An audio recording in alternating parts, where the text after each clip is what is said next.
computer kind of had a little bit of a freak out. It was either my computer or the internet. Who knows? But it looks like we are back now. And I was saying to Derek that these carnival games, some of them do look like they could be beaten. The Slingshot Alley in particular, the cup and ball trick, definitely. This guy is, you can see that he's palming the ball every 2 or 3 times. He's not going overboard with it. So people are still winning just enough to keep them coming back, but he's definitely fleecing people. Okay.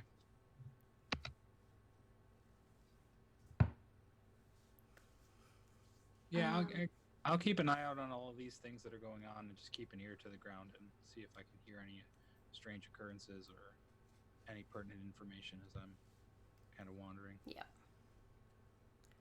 Yeah. Lasha is walking around and she's looking at some of the stalls that are selling some of the wines.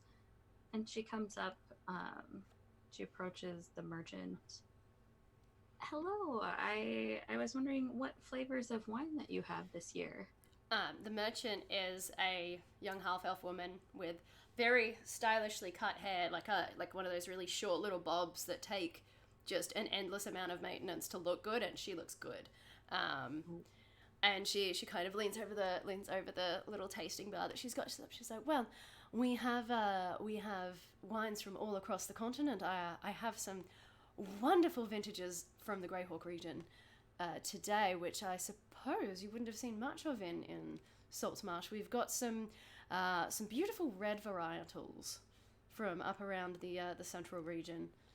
Do you like sweet or dry? I tend to be more of a sweet. And she I've got just the thing, and she pulls a bottle out from under an open bottle out from under the bench and pulls up a little tasting glass and pulls out this beautiful ruby red, gorgeous color wine, and pops it down on the bar in front of him and says, "Have a try of that one. It's it's a bit lighter than a lot of reds that we see around here. It's quite sweet, very, very strong berry flavors, and a lot of that honeysuckle sweetness. So not too sugary, but the sweetness is all from, the natural things." Sure. And she swirls it around and gives it a little sniff, and her ears kind of do a little perk, and takes a sip. Oh, that's lovely. I'll have some of that. She pulls out a sealed bottle and puts it up on the counter. That'll be 12 gold pieces. 12 gold, okay. Yeah, this is nice wine. Yeah, and she counts it out, and she's like, "Here you go." And then she goes, "Your hair is very beautiful, by the way. How do you the upkeep? How do you just? It looks perfect." She leans in and says, "Married a wizard." Oh, I really need to do that. Yeah, they can do anything. No, it's just a good idea. It's prestidigitation every morning. It's oh my god, it's magnificent. Yeah, and see, here I am every day just trying to braid this mess. Yeah, wizards. Yeah, oh, man, or maybe I need to learn prestidigitation. I don't know. I was just wondering, do you have any recommendations for just good activities for the festival today, or are there any big happenings, things I shouldn't miss? Any big speeches or fun events that are happening later today? Yeah, given that you've purchased one of her more expensive bottles of wine without kind of even blinking, she's quite happy to chat to you. She's well, I do think there is a formal competition over at the Test of Strength later on. The boys are all very excited about that one. I don't really know what they see in it. There's no prize there. It's all just, there's the wine, but it's crap, honestly. But I think it's all, just the testosterone. So that's going to be a big deal. The councils are going to do a welcome ceremony this afternoon, but that'll be dry. They just talk forever. Boring. I think there will be... I did hear that the seamstresses are putting on a fashion show. So that Ooh. ought to be nice. I think I'll head over to that this evening. That won't be too much later though. You know, they want the right lighting for it. Hmm. And she kind of gestures around. It's very, very bright. You know, those summer days at the seaside where the light is reflecting off the water and everything is just very illuminated.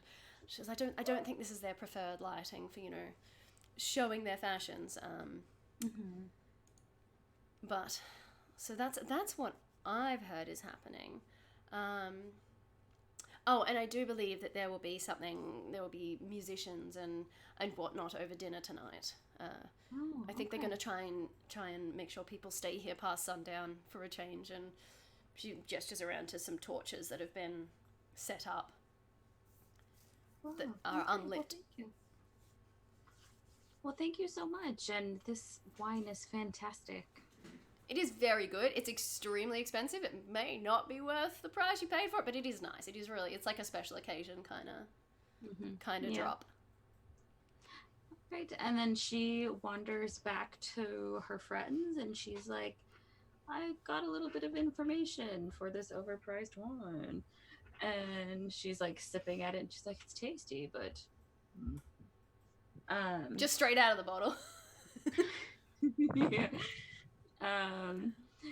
She relays the information that there'll be some kind of strength contest later, but that their council members will be doing a welcome ceremony in the afternoon. Is that what she said? Yeah, like kind of just after lunch, because they're expecting everybody to show up around lunchtime and to eat the food and, you know, have a bit of a sleep in and all of that. So they're expecting everyone to show up around lunchtime, and then just after that, there will probably be, she reckons there'll be a speech by the councillors to kind of welcome everyone to the festival. You know, midday at midsummer. Okay. Well, around midday, after lunch, they are going to be welcoming everybody to the festival. So that might be a convenient time for things to happen. And she like, ooh, it's going to my head. It's pretty strong. Like, it's a fairly light wine. It's not like a big heavy red, but it's definitely high quality. And with high quality wines, the alcohol content does tend to be a bit higher. Mm-hmm. And you see, like, despite, oh, look at that chunk you have. I would pick up mine, but she's gone to sleep on my Look at that laptop. kitty. Oh my goodness, at that face. That's one happy cat. Oh, look at the baby. Go on. And the campaign's derailed. It's derailed now. There's a cat. I would show everyone my cat, but she is asleep on my laptop keyboard next to me, so I can't see anyone's character sheets anymore. Sorry, they're Cinnamon's now. Yeah, that's fair. It's okay, she's so cute she can keep them. Yeah. I didn't need D&D Beyond. It's not like I was using that at all. What was I gonna say? Can't remember. Has Sam brought back the drinks for Yumi yet? And what did he bring, actually? She just said, bring me something to drink. He would have brought back two flagons of different beers, something like a soft cordial, something fruit berry like, a glass of wine, and a glass of something that he couldn't quite get a good description from the bartender. But the look when he said, like, I'll have one of those, the bartender was like, really? In a kind of awed and excited way. But Sam has no idea what that is. Okay. She's already drank all of it. It's gone. Yeah, the unknown thing was kind of like a grappa, so it's like a liqueur, like not even a sweet liqueur. It's like a really bitter aperitif. So kind of like an Italian grappa. It's very strong. That reminds me. What I was gonna say is because the wine is strong, despite Fasha having the very pale light blue skin, her cheeks are a really rosy pink. So she's just kind of like, oh, I'm a little tipsy. Meanwhile, Yumi has not changed. Yep. Although that was a lot of alcohol, so I will get you to make me a Constitution save. Yeah, because that's a okay. lot of alcohol. It's actually probably. I'll explain after I make the roll. Yep. What is that? That's a deer. It's an deer. Yumi might not be moving. Yumi might not be actually going anywhere. Let's see. 4. 10! 10.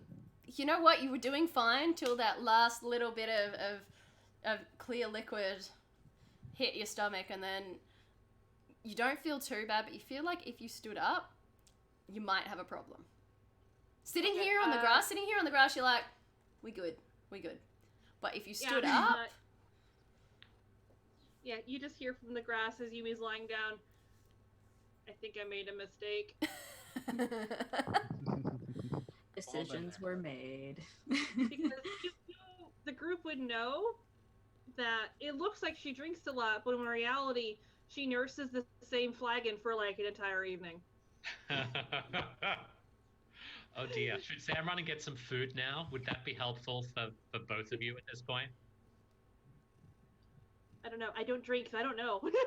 Doesn't help. It's about that time, conveniently, that Derek walks up carrying 5 candied apples that he's won.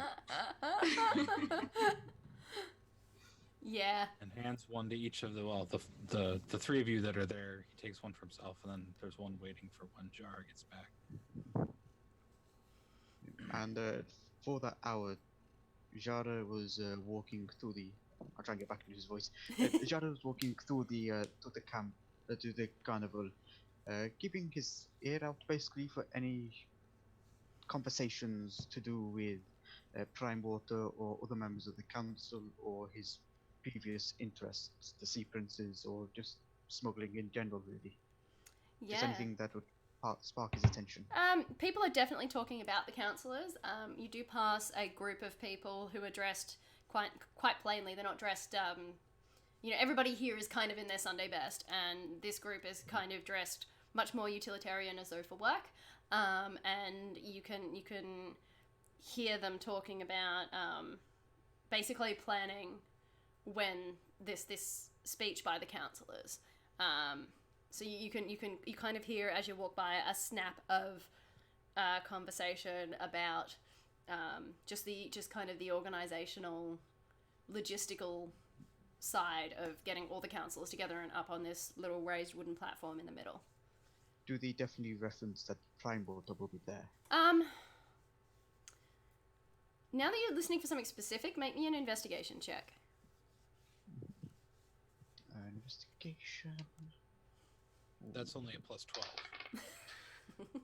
Actually, it's a 16 passive, so it's not that good actually. But I did roll pretty well with a 19. Okay, yeah.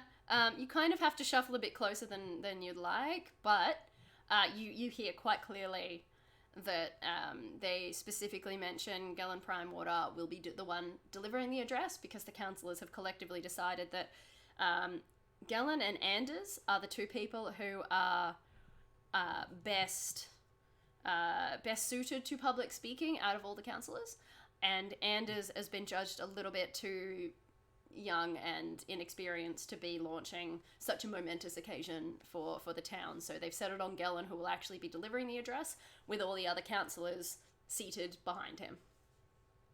Okay. And that'll occur at about 12:30. After getting that information, Jara would continue his wanderings, just making passes over the entirety of the carnival. I assume at some point passing by Derek as he's breaking the cup and ball game. Yeah. In fact, Derek, do you want to have a look at that cup and ball game? Are you gonna try and break that guy? Yeah, I just don't like the cut of his jib, honestly. It's not even about the money. It's just I don't like the fact that he's over here ripping off the common people. Yeah, absolutely. So as Yara's kind of swinging by, what are you doing to kind of interrupt this fellow's? He's on a winning streak with a young guy who's trying to impress his girlfriend. So with a young describe to dwarven me man. exactly what the game is that he's doing. It's the 3 cup and ball trick. So he grabs sure, a ball, sure. puts it under a cup, says pick the right one, and you win your gold back plus an extra gold. And he's yeah. I'm gonna be a total ass about it, and like as he's asking these people, I'm just gonna point to the one that it is. Yeah. Okay. Make me a perception check. 17. 17. Yeah, you spot it. He's. Oh yeah, you definitely spot it. So you kind of just settle in and point to the one, lifts it up. It is indeed in there. The guy, the young dwarven man who's trying to impress his girlfriend, is actually not super pleased with you doing that. He's like, I had it, mate. I believe that you believe that. And kind of snatches up the gold, takes his girlfriend's arm and goes away. So it's just you and the vendor at the moment. And the vendor kind of looks at you. He's like, tempted to try your own luck then? I'll bet you 50 gold you can't beat me 3 times. He kind of squints at you, and you're wearing your nice clothes, and it's kind of working in your favor here because you're wearing these nice clothes that you don't normally wear, and you look a little bit uncomfortable in them. So, to his mind, you're just another country bumpkin out for the one good day, and he's like, I'll take you up on that. And he puts the ball in the cup, starts rolling it around. Roll me another perception check, and this is going to be contested. Natural 20. Natural 1. Got him. So the first time you just you see him, you see him kind of switch. He's quite good, but he's not that good. And you see him switch it to a different cup, quite easily pointing it out. Oh, beginner's luck, beginner's luck. Does it again. 23. 4. This time you actually see him take the ball away and palm it. Before he goes for the third one, I'll say, I'll give you an option. You can either play me the third time, wherein you will pay me the 50 gold, or you can pack your stuff up now and leave. Are you trying to be intimidating or persuasive? Well, it's the same roll for either one, and I guess I would probably try to be intimidating. Yeah. Yeah, so you kind of like lean in, and after having beaten him thoroughly twice, roll for that, please. 7. He's not of a high constitution. I'm gonna actually put this dice away because that was not great. That can go away now because that was another 4. Sweet. Yeah, he looks at you. You can see him like glance down to where he's obviously keeping his kitty, where he's keeping all the money. Ties the bag up, puts it in his pocket, collects his cups, and without a word to you, without even packing up the rest of his stand, just beelines off through the crowd. He's gone. He's done. Not worth it. Not worth it at all. A good deed for the day. Time to go get some candied apples. Which you do with great success. We might actually take a break there at this point because we're about halfway through. So we'll take a quick bio break, have something to drink, and be back in 10 minutes. All right, so we'll see you guys then.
Hello, everybody. Thank you for sticking around. We are back.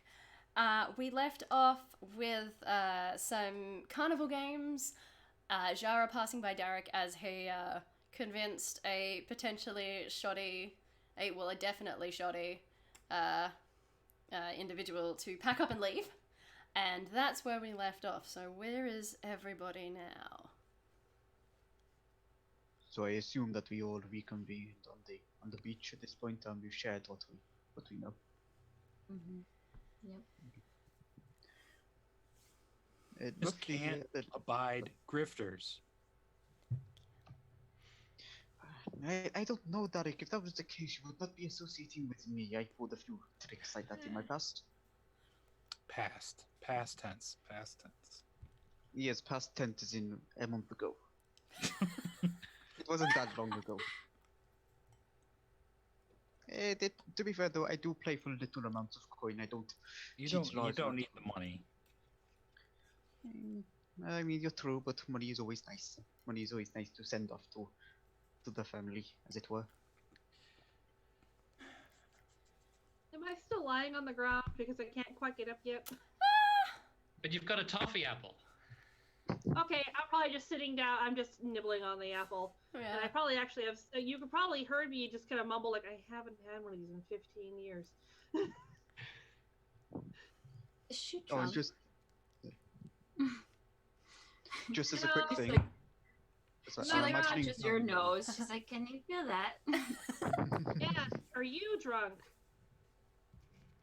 And then she's like, "Can I feel this?" Varsha's a Drunk. little bit tipsy. Kind of, that first glass of wine. I'm happy now. Sort of tipsy. Yeah. And then Can she's you a little giggly, like, Yeah. Can you be like slowly take the wine bottle from her? and she's like, It's- No, you no, can no, try. no. Nope. Give me. I won't drink it. I promise. I'm just gonna hold on to it. "Hey, and this is 12 gold. You can try to take it." Can I try? You sure Nicely. can. How are you going to try? You're going to try and just like orange it? No. Can I like, persuade her? Can I just like give her puppy eyes from the ground? Yeah. Make a persuasion check for me. Okay. Contested, I guess. Because you're drunk. Or is it advantage because she's drunk and pathetic? And Varsha, I'll get you to contest it with. Oh, you know what? This is a Constitution save against the puppy eyes. Okay. Constitution? Yeah. So I have advantage. You know what? Yeah, because you're sad and drunk and lying on the ground and pathetic. I'm sad about my stolen siblings. Yeah. Pity me. Constitution. Where am I? Okay. It didn't really matter. I rolled lower than what I got Got a actually. 17. Oh, I got an 18. Ah! You resist, but she looks so sad. She goes, and like, fine. Thank you. I pass it to Sam. Don't drink it. That was I don't 12 Watch gold. this. And Watch Sam this just kind of confused- holds it up and says, "We can keep drinking, or given the information we have, if we're going to break into Prime Water's place, we should probably sober up a little." Yeah. I don't know. I do some of my best entering when not drunk, but slightly buzzed, I suppose. This honey meat is, by the way, delicious. And anyone wants to try? Can I try it? Because Apple's I really think you good. have a bit too much. And Russian. her like her cheeks are getting a little rosier still. Bit glassy. You hear Yumi say she's really cute right now. Do I get advantage now because I have cute rosy cheeks? All right. You can be. You're very I'm not charming. rolling anything. No. though. Is this what we're doing now? Cause Is this how the game's going now? I just have water. Same. Yeah. It's not even midday yet. Next time I'm It's having almost 3 in the mimosas. morning. Yeah. It's almost 3 in the morning for me. I'm allowed to You choose. yes. Because everyone except Dan and I. Let's make the best plan where we just go break into a mansion all drunk. Wait, no, actually, Dan actually stops you and says, on a day like today, if at least one of us stays sober to like corral everyone, we might be able to get away with that because everyone is drinking. It's a party. That could be a legit plan. We thought this was our home. How about Sam? This isn't where I Don't parked my worry. boat. I'm Yeah, not you going need- to get drunk. Yes, this isn't where I parked my boat.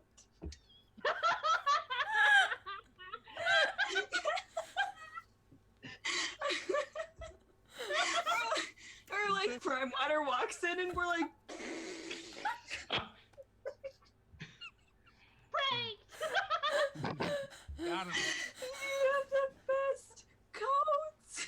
We're just like, Alright, Don't worry, Sam. Don't worry, I won't get drunk.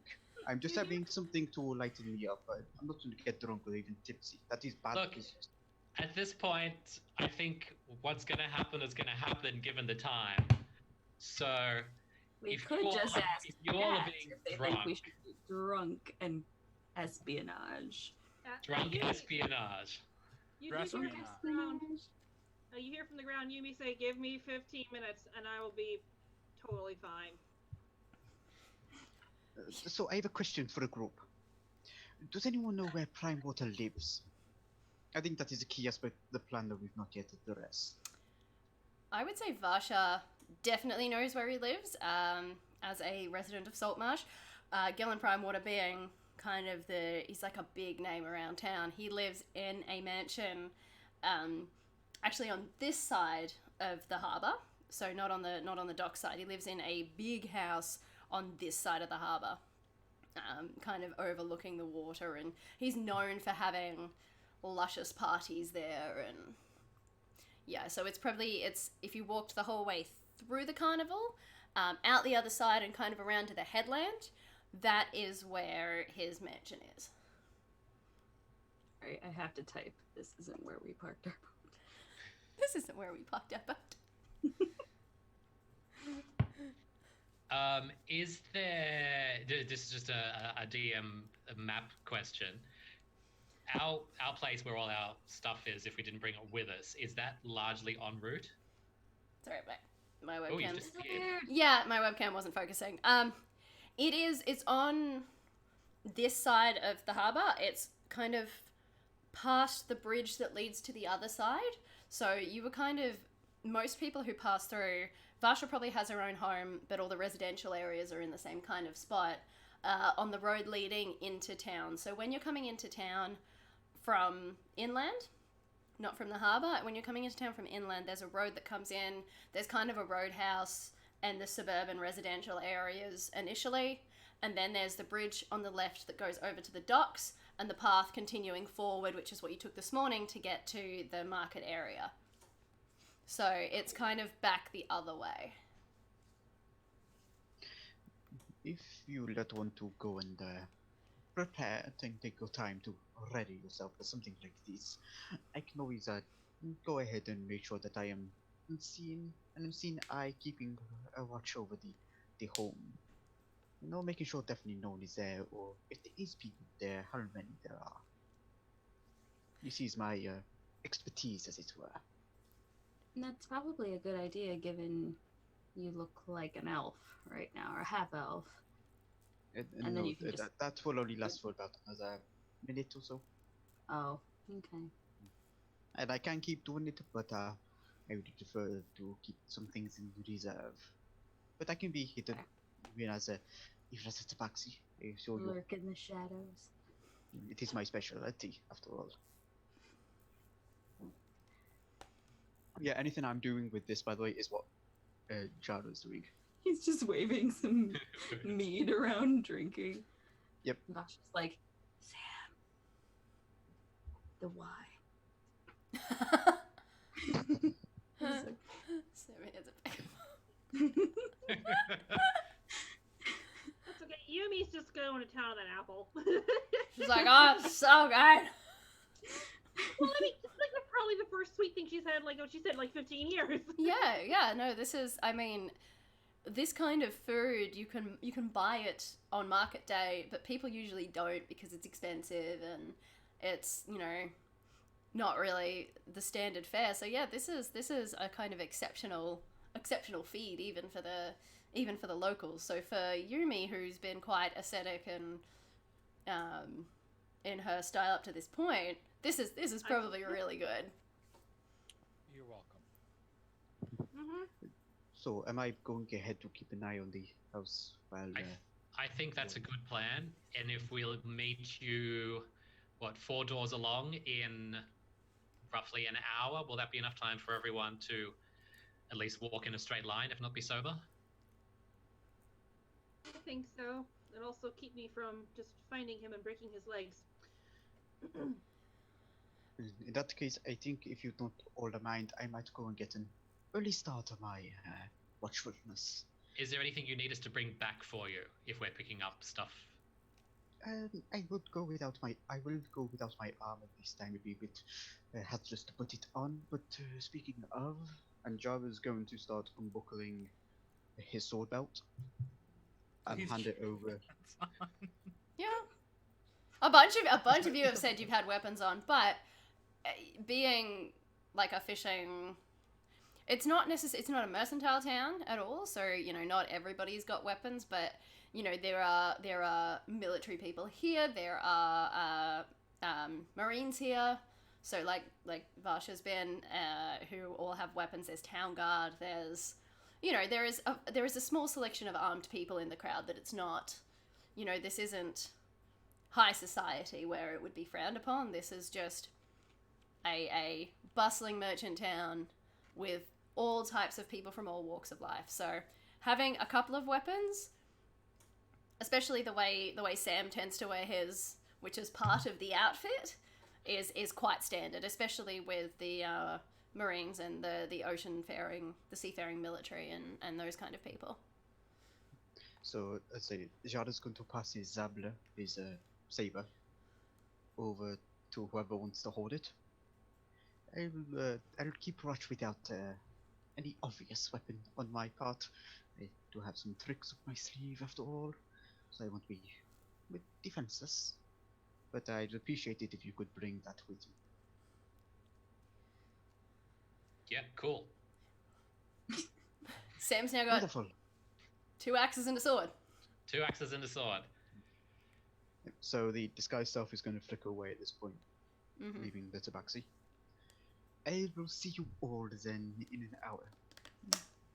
Don't be too slow. And Jada's going to disappear into the crowds and try and not be noticed overtly. Yeah. Make his way to a position to keep a watch over Fine Water's residence. Okay, absolutely. Make me a stealth check as you start moving through this northern end of Saltmarsh. Northern end, southern end. I can't look at my map because my cat's sitting on it. So it's a 29. Yep, of course it is. Yeah, no, that's fine. Nobody notices you. You are, even in the bright sunlight of day, shadow to shadow, quite stark shadows thrown by the brilliant sunlight. You are alternatively completely blending in with the crowd or disappearing behind stalls and... At times when he can't, as you say, he can't hide himself, he stumbles out with his drink. Yeah. Just, he's still carrying the mug, just looking a bit slightly tipsy, tripping over his own feet. Yep, and plenty of people are just like that, and you do not attract even a mote of notice as you move through the tail end of the carnival and the stalls start petering out. Back this far, it's kind of, this is sort of where people have set up their more commercial ventures if they're looking for, if they're merchants looking for long-term or bulk buyers and that sort of thing. So the atmosphere around here is a lot less carnival-y and a bit more markety, although it's still technically part of the carnival. So Okay. yeah, so it's a slightly different feel. Nobody's hawking anything. Nobody's yelling out. There's just people kind of negotiating. Okay. But with their families in tow and kind of still enjoying the day. It's still that kind of atmosphere, and you can see Gellen's mansion up a steep drive, kind of on an elevated area that's almost a cliff face above the water. It is a beautiful 3-story white stone mansion. The stone looks like it's the same that's been carved out of the cliffs nearby, so it's a very Saltmarsh kind of feel, although the architecture itself is extremely city. So it looks kind of an amalgamation of Saltmarsh materials, but the kind of construction you'd see in a big city like up in Greyhawk. Very, very modern and stylish. To make sure that Jara has a good vantage point, he'll, if need be, scale a building since he does have the climbing speed with his claws. Yeah, absolutely. Definitely. You there is a couple of buildings. There is in fact the I can't remember the name of it, and I can't check because Kat's on the laptop. But the tavern that you've been frequenting, that's kind of almost out in the water with the stilts piercing down into the ocean. The rickety old tavern that is known as the rougher tavern in town is kind of on this side, so you can scale that and get a very good view both of the carnival behind you and of the mansion that's maybe another 100 yards in front. In that case, stilling myself and being helped actually by the fact that my heart barely beats, Jada's basically going to keep himself still and just focus for that entire hour, not even moving. Yeah. Just eyes flickering and just keeping a watch on who comes and goes. Yeah. Not a lot of people are coming and going today. There's still a few who look mostly like they're servants or that sort of thing. But what you do see is that there are definitely guards outside. There are 4 guards outside. And they're not going anywhere. They're pretty relaxed. They're kind of talking to each other. They're not like stiff all business guards. They look like they're members of the town guard, who are just watching over the councillor's house. Okay. Where are they positioned? There's 2 of them by the door, and then you can see another 2 that are just kind of wandering around the grounds. Okay. 2 by door, 2 by ground. Are there any? I assume there are like windows. Yeah. That are at times out of view of the guard. Yeah, definitely, because they're kind of the house, the way it's positioned, it's backed up kind of against a cliff, so like you can't walk around the whole thing. You can kind of because there's a cliff face behind it. You'd assume that's where all the master bedrooms and whatnot are. That they've got this full view out over the ocean. But there's you can see the guards are kind of walking in the 180 degrees that they can around the house. So at any given time, the guards at the front are always there, but the other 2 sides are in and out of view of the guards periodically. One of those sides is facing you almost directly, so facing down to the carnival almost directly. The other one is on the other side. Okay. And would Jara know from his time in Saltmarsh that the cliff face, is it of a very loose material or is it kind of just rock? It's rock. It's rock and it's fairly sheer. You would probably be able to do something with it, but Yes. You're not too sure about the other members of your party based on, especially on what happened last week or last episode. Yes. Yeah. Hello, we've got raids. Hello. Welcome. Thank you for the raid. Thank you for showing up. Dice Imitate Live Radio. Thank you. Stick around if you can. In that case, taking all that in, Jara, as I said, will maintain his perch, keeping overwatch on the property until he has an idea that the hour has passed, and start moving towards where Sam says, like Yeah. 4 doors down, in a alleyway or something like that. Great. Yep. You can absolutely do that. There's not a lot of alleyways around here because it's kind of sparse buildings set out on this rolling hillside beyond the market. But there's definitely bits and pieces that's up and down, and there's a couple of buildings that are close together that you can squeeze in between. Okay. Oh, so many new followers. Hello, hello, hello. Hello, Dice Imitate Life. Thank you for the raid and the well wishes. You're amazing. then Mijara will wait for the approach of his friends. Yes. All right. So, friends, you head back to the tavern that you've been staying in, Varsharosham. You go back to your home. We can. The main reason Sam wanted to go back was to pick up his bagpipes, just in case there's a need to blend into the carnival atmosphere a little more seamlessly. Mm-hmm. To use as a front, anything like that. Other than that, he's already wearing his cloak. He's not going to bring any other weapons because they would be a little too conspicuous. Yeah. Yeah, that's it. He's good to go now. Okay. Duly I think noted. that's a good idea for us to look like at any point in time we are just kind of stragglers left from the carnival. Especially kind of that idea of, oh, we're drunk and stumbling off of the carnival. You've got instruments that you're blaring and we're kind of giggling and laughing and dancing. Yeah. Something that just makes it look like we were having Thank a you. good time and lost track of time or lost track of where we were going. That way we're not just, oh, how'd we end up here? And Yeah. Yeah, absolutely. Duly noted.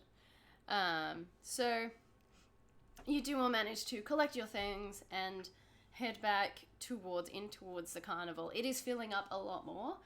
So that experience you had trying to get past the bridge where everybody's coming through, the bridge itself is a lot clearer now. That was kind of the initial rush of people coming to the carnival in the morning. But once you reach the carnival itself, it is really packed. It's now kind of like going to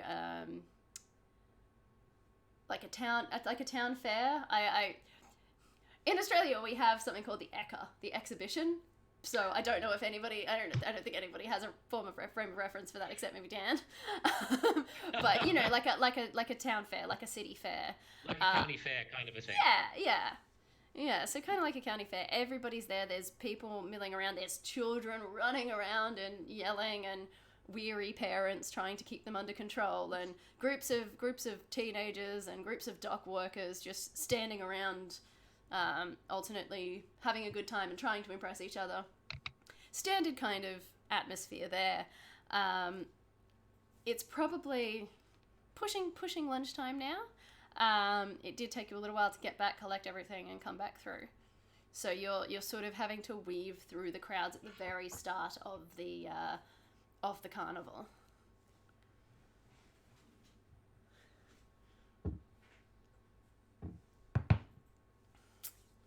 So is there anything in particular that you're having a look at on your way through? You will have to go past the stage area where the speech is going to happen to get up to where Jara is. And Jara, you're on still a little bit of a rise because the ground does slope up from the carnival. So you can still kind of peek out and either look up the hill towards Gellen's place or down the hill towards the carnival. And as you all do start heading through the carnival, and you can see on the stage that the councillors are sitting there. They're all sitting there ready, and it actually looks like a bit more time has passed than you've expected, and Gellen is there. He's probably about 50 feet in front of you, probably about 100 feet behind you, Jara, and he is getting up, and he's got a couple of little note cards with writing scrawled on them, and he's getting up and actually getting ready to start talking. As we pass through, I'm just going to set a hand on Yumi's arm to calm her so she doesn't get too anxious. You were very smart. Not yet. Yeah, because you definitely did her like starting to stop, but you were able to move me along probably. Yep, just like giving her a shove. And the crowd is quite thick here, so it's going to take you a little bit to get through the crowd here because everybody's like surging towards the stage. Everybody's been drinking since mid-morning. You know those kind of days. Everybody's been drinking since mid-morning. Everybody's been out in the sun and eating snacks and having a good time. The crowd's a little bit rowdy. He does manage to calm them down and puts up a hand indicating silence.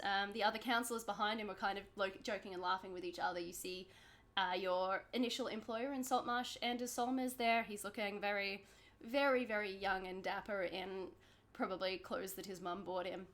And he's smiling and laughing with a counsellor you don't recognise next to him. And Gellin does put his hand up and indicate for silence, and people obey, people listen to him. And he begins giving his speech of, in the time-honoured Saltmarsh tradition of summer carnival, we celebrate every catch, both good and poor, high seas and low, poor years of trade and booming ones. We are no strangers to fair weather friends here in this town, and elicits a few chuckles from the crowd, and some of the councillors, especially a stout dwarven woman on the end, look a little bit uncomfortable. The weather today, though, is indeed fair, so we celebrate, while the going's good, and remember these days when the tide inevitably turns. He continues on, he opens his mouth to continue on, kind of riding the chuckles of the crowd that he's got sort of wrapped around his little finger, when at that moment a crossbow bolt slams directly into his chest. Wow. And he drops to his knees. It spreads his arms wide and falls onto the platform in front of him. The crowd pauses. There is a moment of stunned silence before a woman screams, and everybody starts running. In that brief moment before everyone starts to bail, I immediately start looking around for Jara. Make me a perception check. Not that I think he's doing it, but, he's the most likely person of us to have a crossbow when he's not with us, so it looks kind of... You blame Jar for everything. No, I'm not blaming him at all. I'm worried that No, I do have a point. But Jara, you're gonna make me a stealth roll because you were hiding. I rolled a 27. You rolled a 27, alright, that's pretty good. So that's cocked. I rolled a 46. Can I say I'm running actually to that stage? We'll get that. Running up to that stage. 28? I got 16 plus 12. I'm sorry. You're very quiet, Adam. Can you turn your mic up a wee bit? Yes. I'm so sorry, I got a 28. Amazing. So no, you don't see him. Not anywhere. You think you see like a movement of shadow somewhere further along the beach, but who knows? You don't see him. Yumi, you sprint towards the stage. You've got to shove people out of the way to get there. That should be easy. Yeah, it's not that hard for you. You reach kind of the bottom of the stage. It's elevated probably chest height on most people, waist height on you. So you can see quite clearly Gellin is there, and his eyes are glassy, and he is dead. There is blood seeping out of it. This crossbow bolt, it's not from a light crossbow or a hand crossbow. It's from a heavy crossbow, and it's gone almost the whole way through his chest. He's gone. And I immediately start just cursing in Celestial, as weird as that sounds. But it probably sounds very strange. I'm grabbing him. Yeah. I grab him, and I start dragging him off the stage anyway. I'm just grabbing him. The other counselors have rushed forward at this point, and Anders is sitting there. You recognize him sitting there, and he's just stunned. But some of the other counselors have rushed forward, and the dwarven woman on the end has kind of got him holding him also, and is looking at you trying to drag him up like, no! 2 questions. What are you doing? Yes. Questions. She's First, trying. She's probably not. She's indicating that she's doing it to get him away, so like nothing else happens to him. And she's indicating like, everyone, please get off the stage. You're going to probably die too. Yeah, it's really an assassination. Chaos. Derek. Yes. Okay. So 2 questions. One, is my volume any better? A little bit. You're still pretty quiet. I'm just gonna crank the gain up on this mic. Is that any better now? Yeah, it's a little bit better. Okay. I'll have to fix that later. Second, do any of the counselors look like they're not surprised? Ooh, make me a perception check. 22. They all look real shocked. They're all, a couple of them, the dwarven woman looks like she's about to cry, and is still just sitting exactly in his chair, like he's frozen, he doesn't know what to do. There's an older woman who has already rushed off stage, and you can see her directing the crowds, like she's and her face is just white. She's trying to get people out of the area, and there's an older man doing something similar. He's kind of standing on the stage bellowing at people to run. But they're all like, there's a couple of them that are not that are dealing with it slightly better, but they all look very shocked. Is there, given that sort of, I mean, Sam would have followed Yumi through the crowd, is there some way he can sort of look in the direction of the crossbow bolt, looking back and seeing if there's anything there? Make me an investigation check. Oh man, I was hoping for perception. But, You are looking for something specific. Yeah, no, I get it. 18. 18. That is exactly what you needed to spot a tall figure with a blonde beard in ratty peasant's clothing, fleeing, sprinting off through the stalls. Sam immediately just points and shouts somewhat incoherently. But there's a tall blonde guy running away. That's pretty much all. Turn around. How far away is he? He's probably got about a 50-foot head start on you. Okay. A bit further than Yumi, and quite a bit far away from Jara. Basha starts running after him. Yeah, so I'm forget dead man. We'll deal with that later. How far ahead is he from Basha? At the time of Sam yelling, probably about 50-60 feet, and as he yells that, he ducks behind a stall, and you can see him weaving back through the stalls, back. I can still back the way. I can see him, and he's 50 feet in front of me. You see him for a brief moment before he ducks out of sight behind a stall. At this point, I'm going to get everyone to roll me some initiative. Ooh. Thank you for the advantage. While we're rolling, did that improve my sound volume any better? Oh, yes, that's perfect. Yes. That is much better. Very good. Oh. Dirty 20. Lovely. Also dirty 20. Great. Yeah! That is good. What are Barbarian. your dexterities? I'm 16 plus 3. Plus 3? You're definitely faster than me. All Yeah, right. I'm 12. All right. So Sam has the higher of the two 20s. Great. Derek. 9. Cool. Vasha. 14. 14. And Jara. I got a 12. Yeah, that is probably correct since you are the furthest away. We're going to do something a little bit different here. We're going to run through a skill challenge. I don't know if anyone's done this before. They were from a different edition, but I love them. 4th edition? Yeah. I love those. Yeah, I love skill challenges. So we're going to run through a skill challenge. The way we're going to do this is that we're going to go in initiative order, and I'm going to tell you a challenge that you're facing, and you can use any one of your skills to attempt to overcome this challenge. Be as creative as you like with it. So you can use absolutely any skill. And then when we go next in the initiative order, I'll tell you what your next challenge is. And your failure or success on this will be for the whole group. So if I say, for example, trying to think of one that I'm not using, you're on a boat and it's capsizing. What do you do to prevent yourself from falling into the water? You can use any skill you like to try and defeat that, and whatever happens to the whole group. So it's not just for you. And then we move down the initiative order, and the next person will have a challenge to face, and will be able to use any skill except the one that the last person used. So you can't just keep going, I'm going to use strength, I'm going to use strength, I'm going to use strength. So you will have to use a different skill than the person who went before you. Just the person before us? Yeah. Yeah, just the person before you. So if we get back around again and you want to use the same skill that you used before, if it's appropriate, you can. Oh, so for instance, if Yumi and Dan, say like Yumi uses strength and then Sam uses history. Yeah.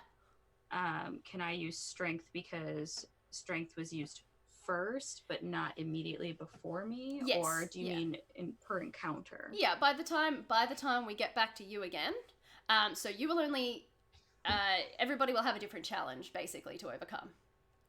Okay. Yeah. So by the time we get back around to you in the initiative order, if you think the same skill is appropriate again, you can use it.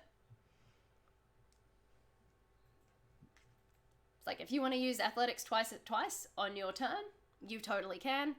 If you think that that's the right skill for your challenge. But the challenges are all quite varied. Okay. And you can be as creative as you like with it. If you can justify why that skill works, sure, absolutely.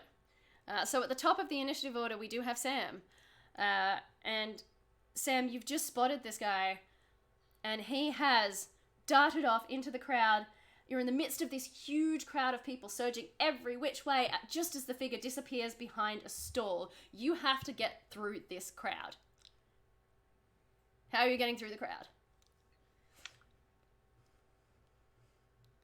And I mean, as much as it's based on a skill check, can I use sort of items I have to maybe, well, at least give story, if not advantage, depending on what you decide? Totally, yeah. You can try anything. This is a good opportunity to try absolutely anything, no matter how mad. I am gonna go full pelt. I think I'm gonna lean on acrobatics, full pelt, dodging through the crowd. Yep. Elbows out, just pushing people out of the way, darting to the left, darting to the right. And if I can be, this is so weird, but if I can be casting prestidigitation to make people sort of back away from the weird smell that's coming towards them. Yes. Just to clear a path, elbows out, scooting forwards. Yes, you absolutely can. Roll me an acrobatics check. Do I get advantage for that, or just the straight check? Just the straight check. Cool. Just the straight check. It's funny. It's a good flavor. Oh, that's a natural 20. That's a natural 20. So yes, you watch as Sam just disappears into the crowd. Left, right, slides under somebody, vaults over a small child. It is an impressive display, and all of you manage to follow his path quite easily. He's laying some really good groundwork for all of you to get through this very tight crowd. Yumi, you're following after Sam, and you're getting through the crowd, and the crowd is starting to thin out now.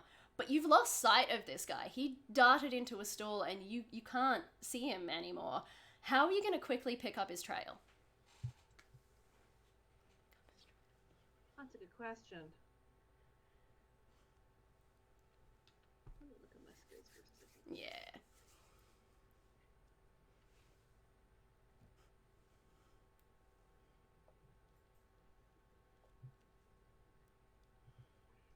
Okay, this might sound a little weird. I'm going to see if I can use insight, because I've had to run and hide from people before. What would I do in this situation?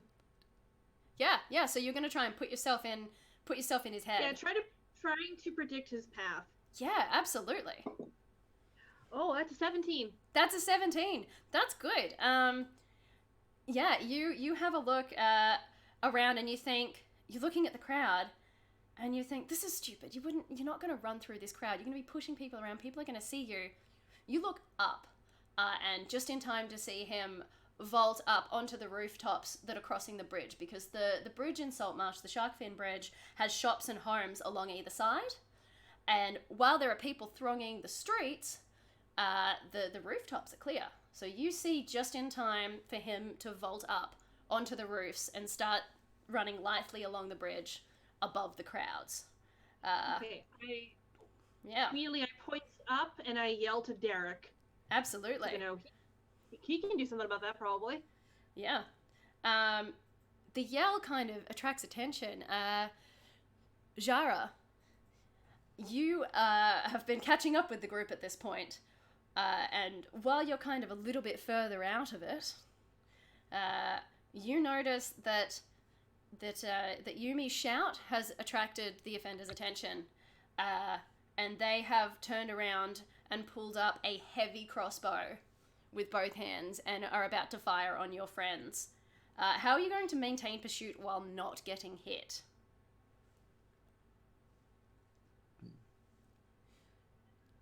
In terms of by not getting hit. How far away roughly? I know this is kind of You've probably Yeah. caught up pretty well now. I'd say that he's definitely within heavy crossbow range, so he's within probably about, look, I'd say probably about 30-40 feet from you. He's pretty close. You guys have caught up between Yumi's quick thinking and Sam's expeditious journey through the crowd. You have caught up with him. He's just above you on the rooftops.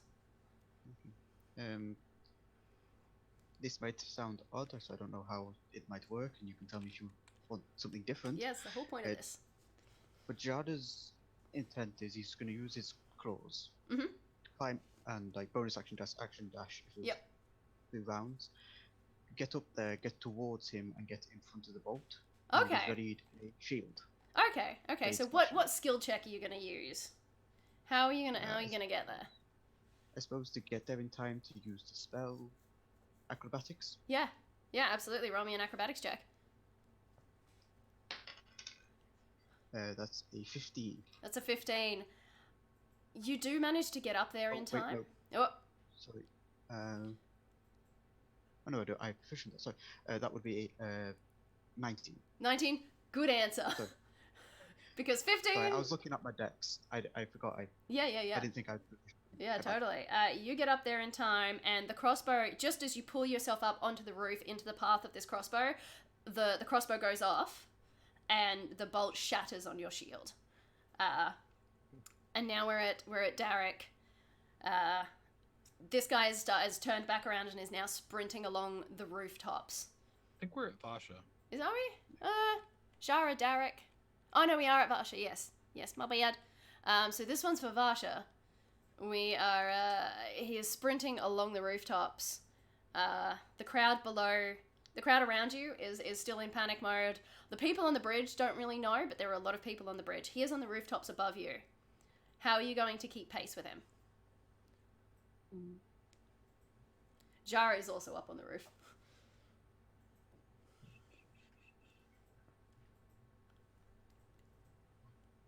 Am I impeded by the fact that there are a ton of people in front of me? Is that why I'm having trouble keeping pace with him? Or Yeah, pretty much. You guys are on the ground. So while you have not been hit by the crossbow bolt, you are on the ground in the crowds. He is up on the rooftops, with nothing impeding him, lightly leaping between the rooftops, moving away very swiftly.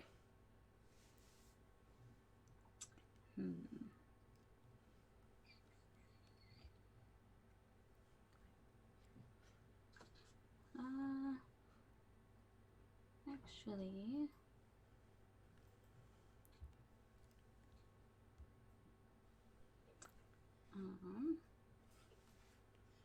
what's it gonna do here?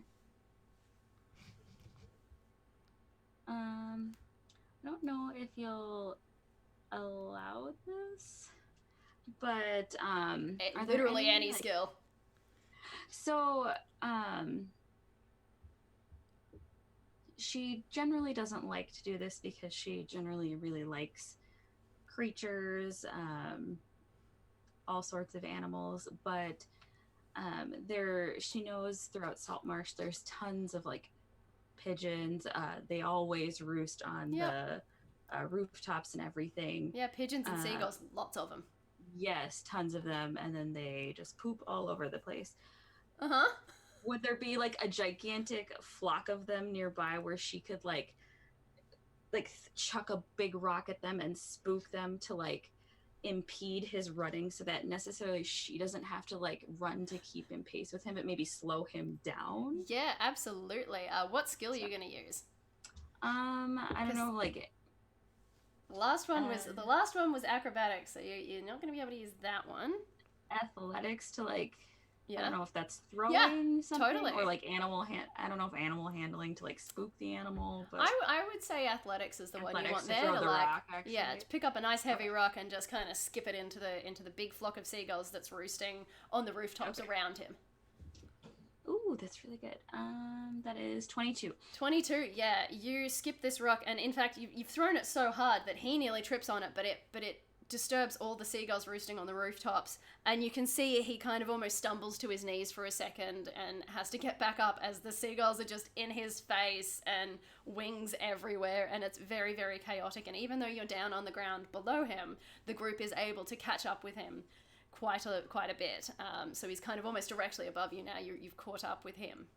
Also, I imagine that the fright of a bunch of spooked seagulls just poop all over the crowd. Yes. Like, just like all these people out for the festivals just rained poop all over. Yeah, and absolutely. So we're all just like covered in it. You are now like, covered in seagull guano. Yeah, her ears just wilted and she's like, no. Whereas But Shara you is up on the roof, succeeded. safe. Yes, Shara's up on the roof, quite safe. A little bit shaken after the shield took a crossbow bolt, but yes, you've managed to slow him down, and now it is Derek. And after being slowed down and seeing that you're gaining on him, he is not into that. You see him peek over the roof and hurl a dagger down towards you. Looks like he's aiming directly at Varsha, who is slightly distracted after her throwing the stone. What do you do to stop that from hitting your friend? To stop the dagger. Okay. So He's just kind of just throwing it as you notice. yeah. Can I interrupt that action? Well, I think I would less likely interrupt the action as much as knock her out of the way. Mm-hmm. But I think I would use this opportunity to wild shape. Yeah. So,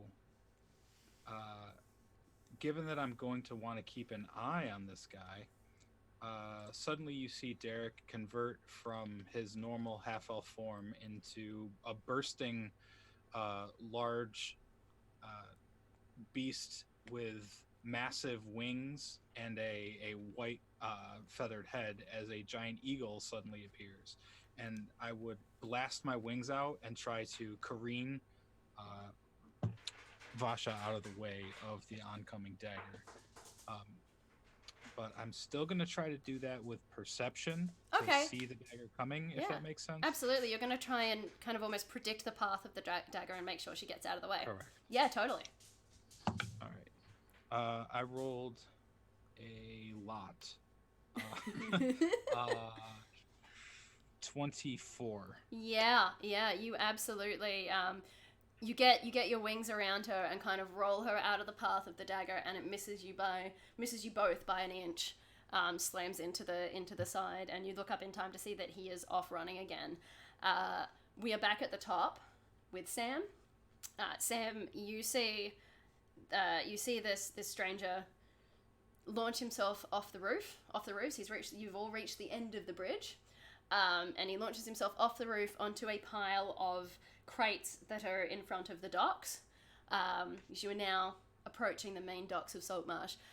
And he jumps off onto the crates, and as he's kind of rolling behind them back down to ground level where the rest of you are, he kicks them across the path of the bridge. How do you get through the now rolling crates and barrels, and there's fish all over the ground, and he's put an obstacle in your way? I'd probably use the chase momentum. Yeah. To just barge through, just go full force, just arms up in front of the face, and kicking out, just. You want to clear a path for Get this everybody. crap out of the way. It's just crates. It's just fish. I'm going that way, whether anything is going to stop me or not. Yep, great. So I'd probably lean on athletics for that. Yeah. Go for it. Okay. Oh yeah, that's 23. Amazing. Yes. You slide through, and you kind of arms up, shoulder out, blast through this obstacle that he's attempted to put in your way. How silly of him. Yeah. creating rookie error, right?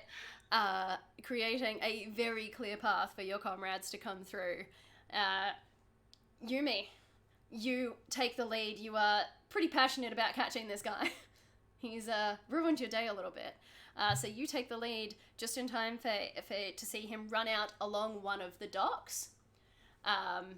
One of the docks pushing into the water. These are small docks at this point. And he's running out over the docks, and there is a boat at the end. He is going to jump up into the rigging of the boat.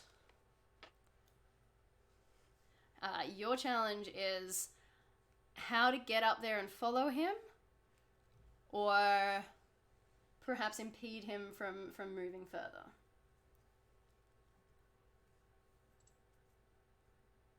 I keep getting really interesting thingies. It's a challenge. This one's a complex challenge. He's launched himself up into the rigging. Okay, I need to look at something that's in my equipment. How far away is he from me? Tell me what you're trying to do first, because this is mostly about whatever skill you try and use. So if you've got an appropriate skill, the answer's probably yes. I just want to throw a javelin at him because screw this guy. Yeah, just either throw at it. him, or I want to either at him, or I wanted to land on the rigging to scare him, to shake the rigging so he falls. Okay, yeah, totally. What skill are you going to use for that? I don't know. That's the problem. The athletics already got used. Well, So yes, athletics just got used, so you could be looking at. Ooh, intimidation. That's what I'm going to use. Okay. Intimidation. So you're going to try and get it like. The crap out of this guy. Yeah, absolutely. Roll me an intimidation check. Okay.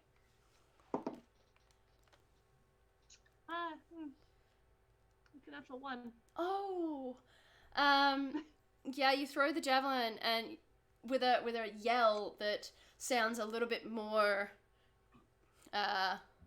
scared than scary, because you're worried about like one of the worst days I've had in a while.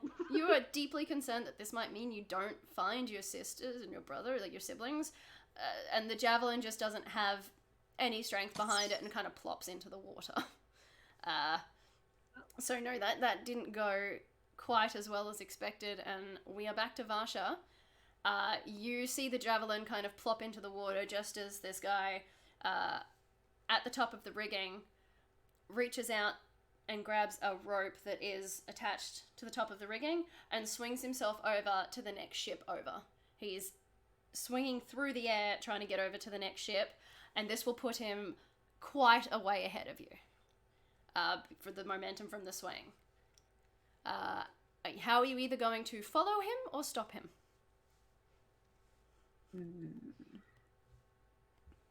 Because remember, last round you didn't move forward, so he's quite a bit further from you with this move. Yeah.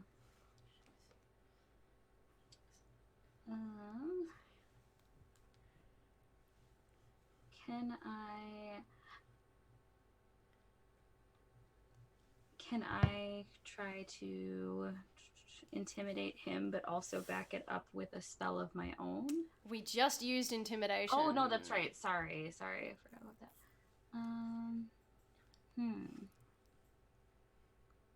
No deception. I was gonna yell, the boat's sinking. Deception. I don't think that would probably not work. You can give it a go. Just don't know what else I would do. So as you're running, you can be running after him while you yell this, and you can try and deceive him into thinking he's made a poor decision.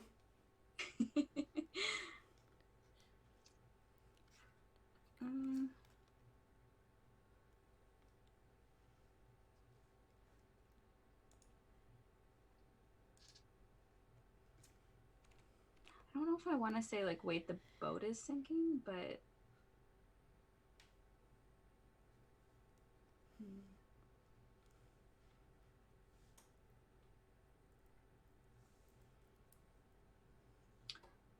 Oh, actually, hang on. Where is that action?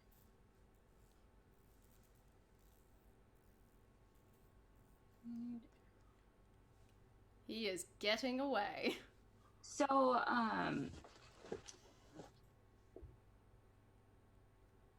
I don't think I can do that.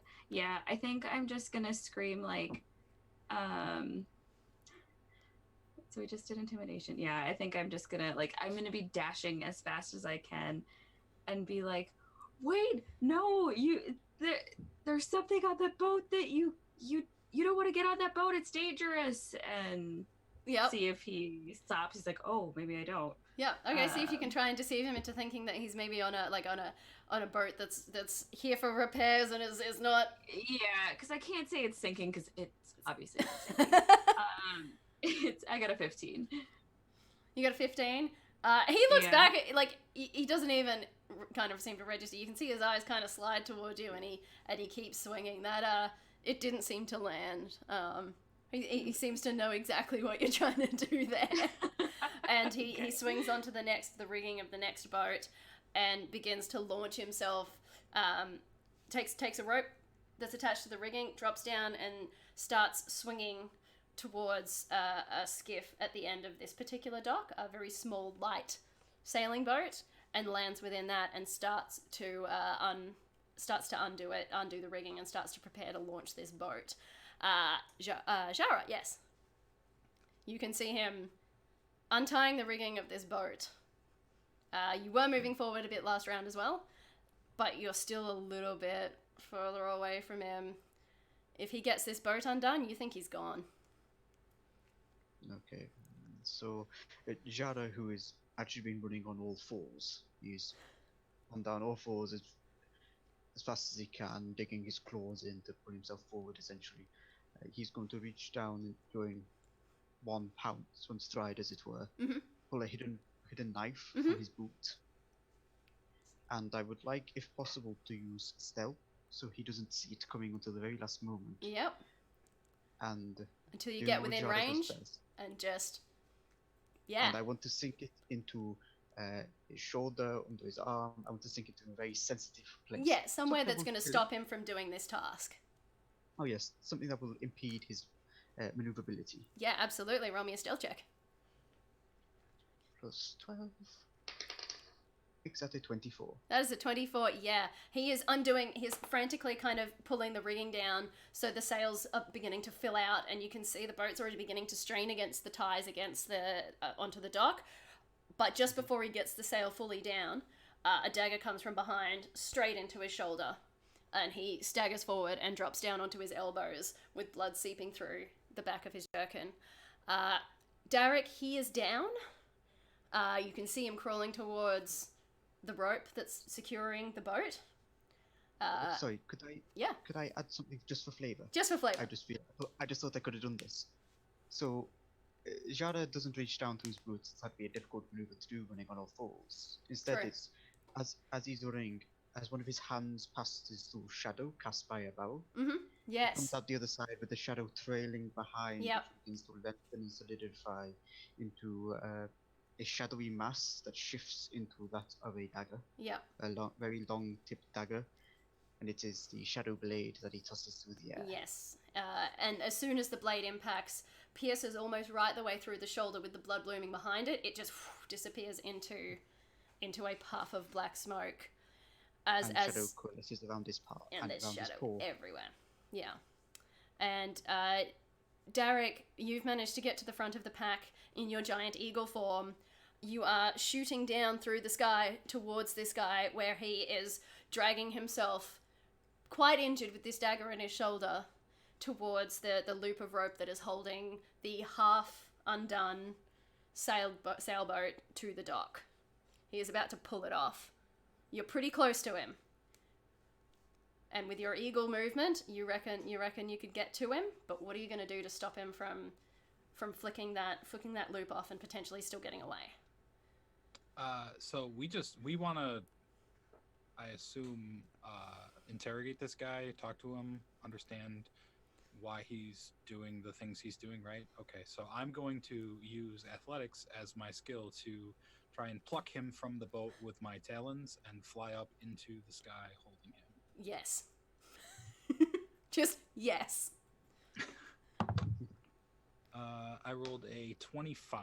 Yeah, you swoop down, and just as his fingers brush the loop, in fact, he does manage to flick the loop off, and you can see the elation in his face, just as the eagle grabs him and plucks him out of the boat that is now kind of bobbing off through the harbour. So the boat's gone, but you've got him. You've got him in your claws, and you head back to the dock to deposit him amongst your friends. I think I fly around for a while. Yeah. I'm pretty heavily before Fair enough. I land. Well, you know, you've got to get a bit of height back up after grabbing him. Like, you're on a trajectory, so you pick him up and the momentum keeps you going a little bit, and you've got to kind of circle back. I do some around. hard banks and some kind of... Yeah, some hard banks, and I'm guessing you're holding on to him kind of... quite tightly.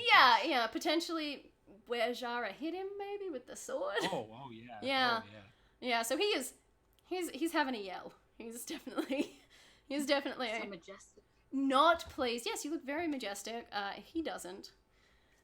This is not great for him. But you do eventually, I assume, make your way back to the dock where your friends are waiting by where the skiff was.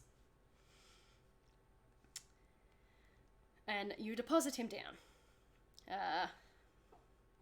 For the moment, I maintain my form, and I'm just kind of perched on the edge of the dock.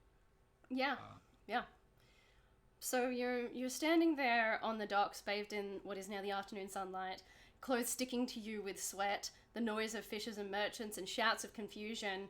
They seem to fade around you for a moment as you look down at this person, because there's only one thing to focus on now: the prone, bleeding figure of this blonde man before you. And as you kind of approach him and look towards him, he locks his dark eyes onto you, all of you in turn. Actually, particularly you, Varsha. He looks at you and he smiles. There's blood dripping from his mouth, and it's seeping over the docks, but he smiles at you. And you catch sight of something snared between his front teeth, a capsule of some kind, upon which he very quickly bites down. And triumph flares briefly in his gaze before he collapses onto the dock. Right in front of you, a thin stream of foam running from his lips, eyes glassy and unseeing. His form shimmers for a moment, kind of flickers, and it changes into a form that you all recognize. He's tall, he's lean and tan, with short silver hair beneath a black velvet cap. It's Anders Butler, Scarran Wavechaser. What? He is dead on the dock before you. Vasha's just like,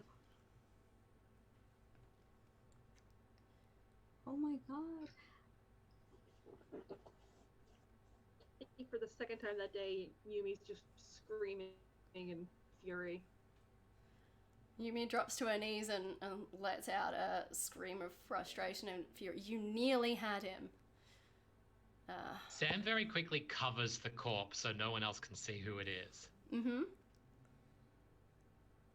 This is probably not words that you all want to hear right now, but do not get focused on the identity. Focus only on the fact that this is the assailant. Do not ignore any attachment you have to the individual, you especially. Rasha, I understand you knew him better than all of us. Ignore that, lock it away, and hold your heart to it. This is not a time for emotion, as hard as that might be to hear. As far as I know, we have 2 information points at this moment. We have Galen's office in his mansion, and we have Scarron's own residence. Very quickly, both will be swarmed by officials and those that would confiscate information. You know my skills. Do you wish for me to smuggle this information to us? If so, Yes. give me this command. Yes. Like, tears are welling up in Vasha's eyes, and she's just Because like nodding, like she's just trying not to cry, but she's like, because Varsha, this is somebody you've known for many years. You've they watched hugged him in the first session. in the first session, he gave you a hug, and you know this is a man that you've seen basically raise Anders, and become his father figure when his mother died, and somebody who you were quite close to. Jara, for a moment, this kind of coldness he has softens, and he just rests a hand on Vasha's shoulder. Yeah, her ears are totally wilted. She has no color in her face, and Trust me, Vasha, I know where you stand right now. I have been here before, so I shall give you advice on what I did. Harden your heart, freeze it solid, and lock it away. The emotions are dead now you wish to feel. They will distract your mind. You need focus. By all means, do not keep them locked away. By all means, experience them in their fullest intensity. But after, keep focus now, and do not be overwhelmed. You can always be overwhelmed later. she has this kind of just like that little line of tears at the bottom of her eyes that haven't spilled over, but she has this kind of blank stare, like she's looking kind of out at the sea, and she just says, "But after." But I do believe the swift tide has once more been hired. I shall do my best to acquire all the information that we need, without it being removed first. Derek, as an eagle, are you doing anything? Caw. No, at this point, once I see that he's died, I drop the form. Yeah. So you're now Derek again. As you're all kind of standing around the body of somebody you thought was a friend, Scaran Wave Chaser, on the dock, the afternoon wearing on. People are starting to crowd around now. You melt into the crowd as a group, and I think that's where we're gonna leave today's session. My God. Sorry, as we were kind of sitting there, and I stared off into space, I was trying to rack my brain to come up with a way that I could find 1,000 gold pieces worth of rare oils to bring this man back from the dead in the next 10 days. But yeah, I don't know if that's going to be accomplishable. Yeah, he died in a very public place. I mean, it could still be on the table, but you're out on the docks. His body's not going to be sitting there for long. Are we in a position to move the body? Sam has an idea if we want to keep the body. You probably wouldn't have a chance at this point. You're out in public on the docks. It's too much time has passed. Too many people around. Well, you could. I mean, almost instantly. I mean, this was all happening in front of people. So this was like the chase and everything. This was all happening in public in the middle of the day. Can I ask what it might be? Sam's going to pitch the idea quickly to everyone, and if it's too much, then it's totally fine. But if we do want to give ourselves the chance to talk to a dead person, given what Derek's just said, Sam says, "Look, if one of you picks him up and cradles him, maybe Yumi, you would have the strength to carry a full-grown man. I can create, if I follow you along, I can create an illusion as I play with the bagpipes and make him look like maybe a dead eagle, given that Derek has just changed form. We can maybe deceive people into thinking the eagle has died and we're mourning a pet. Is this too much of a stretch, everyone?" As you're kind of talking, people who've seen a giant eagle snatch a man out of a boat and deposit him unmoving on the docks. Those people, the people who just saw that, are pretty much like moving in, and some of them look like they're gonna start questioning you. I dive in the water. Derek out. Not kidding. So, Yumi is actually moving towards Vasha, and she's going to very quietly tell her that there's time to mourn later, but right now you need to worry about more people dying. And she's also going to ask her, "Do you have Revivify?" Yes, I could know it tomorrow morning. Okay, that's a bit late. Yeah. Actually, given where we are time-wise, I'm gonna say that these conversations happen as you're kind of pulling away from the corpse and the questioning people, because we are gonna have to wrap up. I know it's a cliffhanger, but we gotta do it. We're on a time limit. if Jara doesn't believe that he can fade into the crowd without being noticed, Jara he would is actu- probably the one person who can do that without problem. then what he would do to make sure it succeeds is kind of disappear behind some crates, dive into the water, Yep. and not resurface for a good 10 minutes. Yep. because Jara he has out. the necklace of adaptation. Yep. He can breathe underwater. Yep. Derek and Jara are like, no, we out. I'm now wanted for murder of a public official. I'll see you guys in like 5 hours. Fair. So it's kind of with the group kind of disintegrating around you. How about we go around and say who we are, who we were playing, and what we liked from today's game? Let's start with Jara. So hi, I'm Sam or Sammy Brothers. We have a Sam among the characters, and I had the honor of playing Jara, a Tabaxi rogue, whose voice I really do love doing, I must admit. But let's see, favorite moment. Oh, there was so many good moments, I think, in this. I have to give it though to Yumi, and Yumi's reaction to learning what she did about the Galen and his ties to her younger siblings. I think that really was a standout moment in my head. And on that note, we will go over to Yumi. Hello. Yeah, my name's Liz Hirsch. I review Red Wings all over the internet, all that fun stuff that I said a little while ago. Yeah, I just wanted, honestly, the entire session, because I have been wondering when Yumi's backstory was going to come bite her in the ass, and now it's been everyone in the ass, and I don't know how I feel about that. I don't know how I feel about it yet.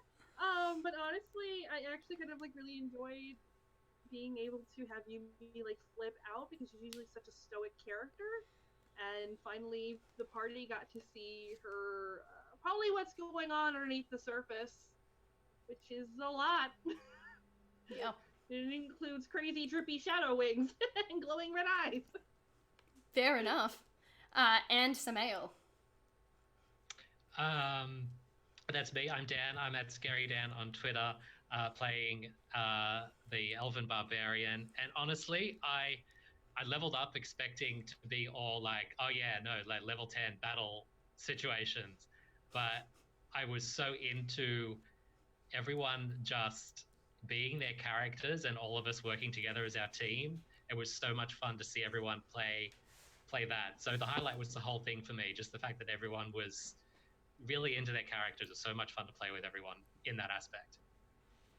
And Derek. I'm Adam. I had the pleasure and honor of playing Derek Altorrent today.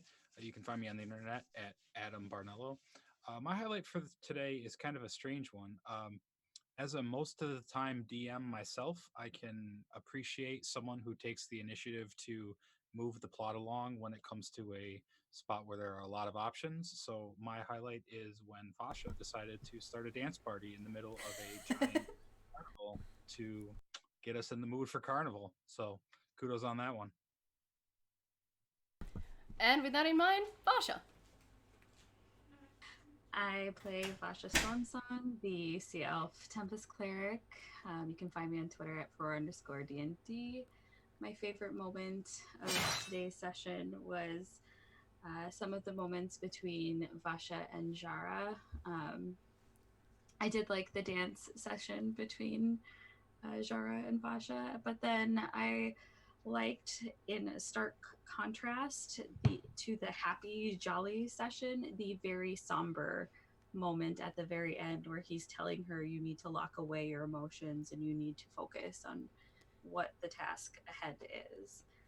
And I just really like that they have those lighthearted, happy moments, but then have that serious, okay, you need to focus. Yeah. Thank you all so much for joining us today. I am Alex. I was your DM. This particular campaign is going on a mild hiatus for the next month because I'm going overseas. I'm going to Gen Con. So if you're going to Gen Con and you see me, do say hi.